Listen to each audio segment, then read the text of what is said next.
set in the tax administration. So where it refers to section, that's where the time frame is actually stipulated within the law. And otherwise, where it's stipulated within the dispute resolution guidelines.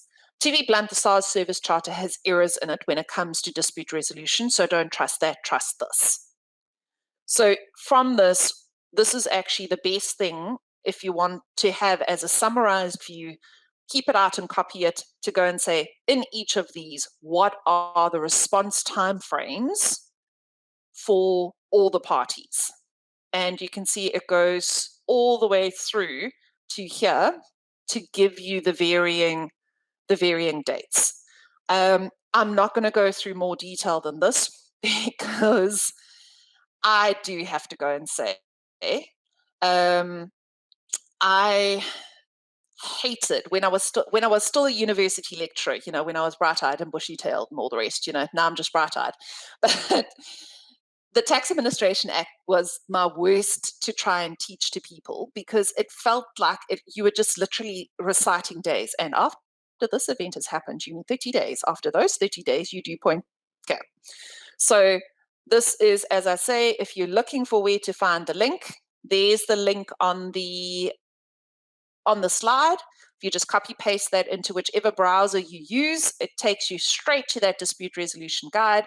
I see Stian has also made the comment to say that these SARS documents are going to be loaded onto your tax faculty resources area and that you'd be able to pick it up. All right.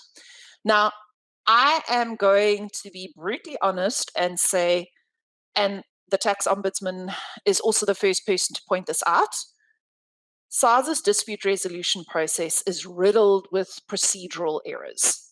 And those range from the fact that, as I say, that some of the departments just don't work properly with each other, to the fact that e-filing doesn't necessarily always have the correct dates loaded, to with changes in certain tax returns, then the interrelationships sometimes break.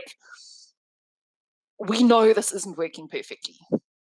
And in my pet bugbear is when you get a verification letter, a letter of closure, and a new verification letter all on the same day.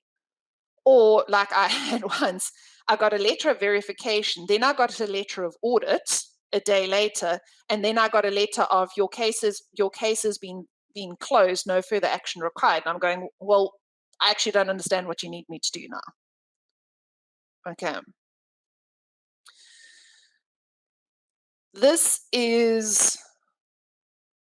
problematic, right? I will also know that there's definitely been instances where you submit your verification, you get a request for verification, you submit your documents, and then it feels like you get stuck in this eternal loop of you submit, you wait 21 days, then they ask you for an extra 2 documents, you submit those 2 documents, then you get asked for an extra, and you're just like ad nauseum.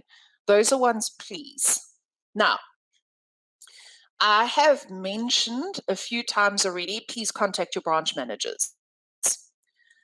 I have, in my last RCB meeting that I sat in, SARS made it abundantly clear that they will not be putting the branch manager's contact details on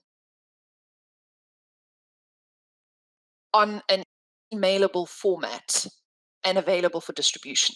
However, they have confirmed, and I've had this confirmed by people in varying branches, the branch manager's details will always be listed and posted in the respective branch. Yes, it does mean that sometimes you may need to go into the physical branch, but if you have a query, you can get the branch manager's address at the branch itself. And if you're starting to get a situation where people are playing silly buggers with your dispute resolution, please contact your branch manager as soon as possible. And that's also something where it's worth escalating through the technical issues on your RCB databases, because those should then also be escalating through your RCB channels to SARS. Okay. Right.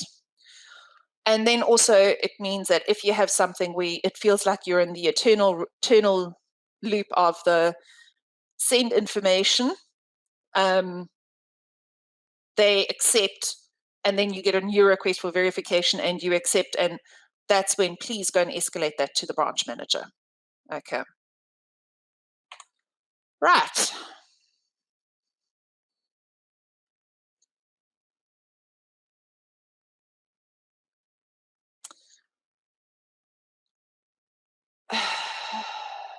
This is a difficult one.